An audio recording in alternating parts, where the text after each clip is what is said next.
Les enseignants qui veulent utiliser leur agenda de façon totalement numérique peuvent le faire très facilement avec leur iPad et un crayon. Celui-là, c'est un crayon qui a été acheté chez Bureau en gros, qui n'est pas trop cher à part de ça, ça vaut vraiment la peine. Donc, à partir du moment où vous avez votre tablette, vous vous rendez sur votre horaire, vous faites comme si vous vouliez l'imprimer, mais au lieu de choisir imprimer le PDF, vous choisissez que vous voulez travailler à l'écran.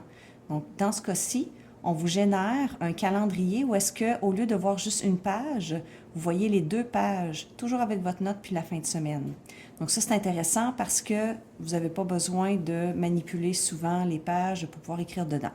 On va venir faire comme si on voulait l'exporter, puis on va choisir l'option annotation. En travaillant comme ça, on n'a pas besoin d'ajouter de logiciel sur notre tablette. Il y en a qui veulent ajouter un logiciel, travailler avec un logiciel qui fait pour ça, mais c'est possible de le faire juste avec un crayon puis une tablette comme ça, puis c'est ça que je veux vous montrer avec cette vidéo.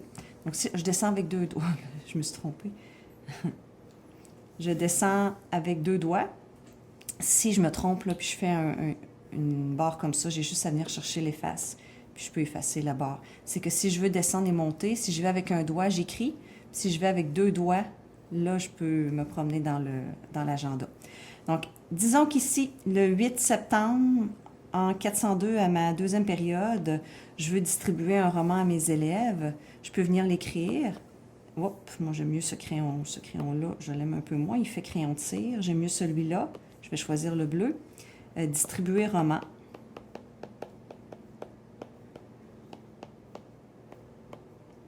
Donc, je veux distribuer les romans à mes élèves. Si le roman, c'est quelque chose de très important, j'ai même accès au surligneur. Donc, je vais surligner en jaune. Voilà, c'est super important, je veux distribuer les romans.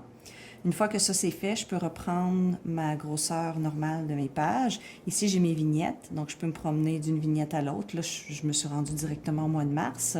J'ai accès à toutes les informations que j'ai entrées dans mon calendrier. Par exemple, je vois facilement que le 14 mars, c'est une journée pédagogique. Je vois facilement mon horaire. Je peux grossir tant que je veux. Sinon, quand c'est tout petit, là, c'est dur d'écrire tout petit, mais quand c'est gros, là, j'ai un bel accès à ma case. Puis, si je veux écrire dans ma case, je pourrais changer de couleur aussi, là. Disons que... Hop là, je me suis encore trompée.